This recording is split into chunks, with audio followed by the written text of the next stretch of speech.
Assalamualaikum warahmatullahi wabarakatuh. Apa kabar semuanya? Semoga dalam keadaan sehat ya semuanya.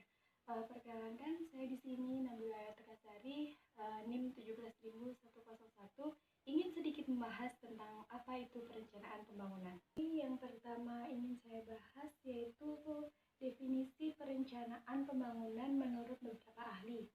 Yang pertama yaitu dari Conyers dan Hills tahun 1984. Di sini perencanaan adalah suatu proses yang kontinu, terdiri dari sebuah keputusan atau pilihan dari berbagai cara untuk menggunakan sumber daya dengan sasaran untuk mencapai tujuan tertentu di masa yang akan datang. Selanjutnya yaitu ada definisi menurut ahli yaitu dari Jingan. Di sini membahas tentang perencanaan adalah teknik atau cara untuk mencapai tujuan, untuk mewujudkan maksud dan sasaran tertentu yang telah ditentukan sebelumnya dan telah dirumuskan dengan baik oleh Badan Perencana Pusat.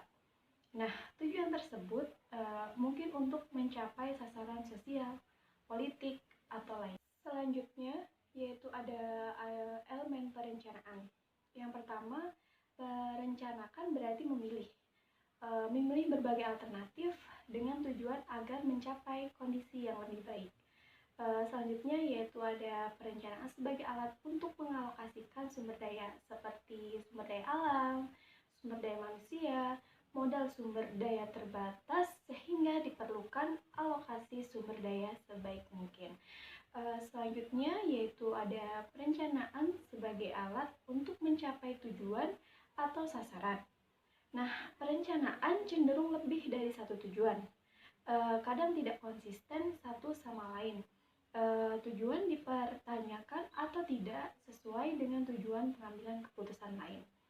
Yang terakhir yaitu ada perencanaan berhubungan dengan masa yang akan datang, yang akan berkaitan dengan proyeksi atau prediksi. Selanjutnya yaitu ada ciri-ciri dari perencanaan. Nah, ciri dari perencanaan ini yang pertama yaitu bersifat publik, yang kedua ada berorientasi masa depan, yang ketiga ada strategis, yang keempat ada sengaja atau kesepakatan, dan yang terakhir ada terhubung pada tindakan. Selanjutnya yaitu ada peranan perencanaan. Di sini ada 4 peranan. Yang pertama yaitu untuk mengatasi kegagalan pasar. Yang kedua ada memobilisasi dan alokasi sumber daya. Yang ketiga ada mengatasi dampak psikologis dan sikap atau pendirian. Yang terakhir ada mencapai solusi untuk pencarian data. Selanjutnya yaitu di sini ada jenis perencanaan menurut Conyers dan Hills. Di sini ada jenis perencanaan dan tujuan perencanaan. Dari jenis perencanaan yang pertama yaitu ada tujuan perencanaan, ada lingkup kegiatan perencanaan, ada tingkatan operasional dari kegiatan perencanaan. Yang terakhir yaitu ada tingkatan spasial dari kegiatan perencanaan tersebut. Dari tujuan perencanaan ini ada perencanaan pada saat darurat, ada berkaitan dengan alokasi tanah dari berbagai fungsi atau kegiatan daerah, ditujukan untuk menjaga stabilitas perekonomian nasional, dan yang terakhir ada development planning. Selanjutnya yaitu ada tingkatan operasional dari kegiatan perencanaan. Yang pertama yaitu ada perencanaan pembangunan nasional, ada perencanaan proyek, ada perencanaan sektoral, ada integrated area planning.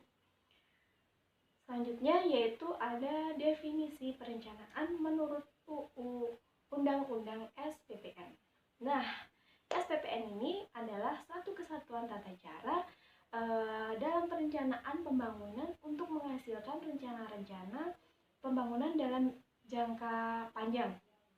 Nah, dalam jangka panjang, menengah, dan tahunan yang dilaksanakan oleh unsur penyelenggara negara dan masyarakat di tingkat pusat ataupun di tingkat daerah.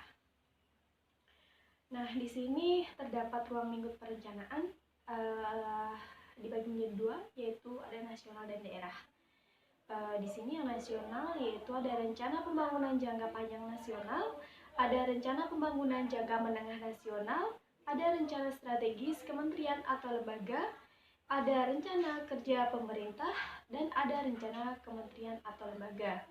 Yang daerah yaitu meliputi rencana pembangunan jangka panjang daerah, selanjutnya ada rencana pembangunan jangka menengah daerah, selanjutnya ada rencana strategis satuan kerja perangkat daerah, selanjutnya ada rencana kerja pemerintah daerah, dan yang terakhir ada rencana kerja satuan kerja perangkat daerah.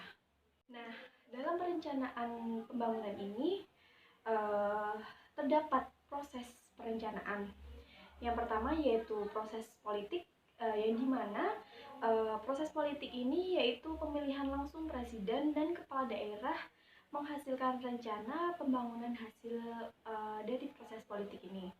Yang kedua yaitu ada proses teknokratik. Nah, proses ini perencanaan yang dilakukan oleh perencana profesional atau lembaga atau unit organisasi yang secara fungsional melakukan perencanaan. Khususnya nih, dalam pemantapan peran, fungsi, dan kompetensi lembaga perencana. Yang ketiga yaitu ada proses partisipatif. Nah, dalam proses ini, perencana yang melibatkan adalah masyarakat. Yang terakhir yaitu ada proses bottom up dan top down. Nah, dalam proses ini, perencana yang aliran prosesnya dari atas ke bawah atau dari bawah ke atas dalam hierarki pemerintahan. Selanjutnya yaitu ada tahap-tahap dalam perencanaan. Yang pertama adalah tahap dalam penyusunan rencana, meliputi rancangan pembangunan nasional atau daerah, meliputi lagi rancangan rencana kerja DEP atau lembaga. Yang terakhir yaitu ada rancangan akhir rencana pembangunan.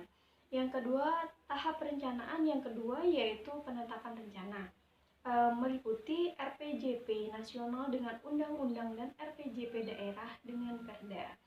Selanjutnya ada RPJM dengan peraturan presiden atau kepala daerah. Selanjutnya ada RKP atau RKPD dengan peraturan presiden atau kepala daerah. Yang tahap ketiga yaitu ada pengendalian pelaksanaan rencana, dan tahap yang terakhir yaitu ada evaluasi kinerja. Cukup sekian mungkin itu materi yang saya sampaikan pada hari ini, pada kesempatan ini. Kurang lebihnya mohon dimaafkan. Wassalamualaikum warahmatullahi wabarakatuh.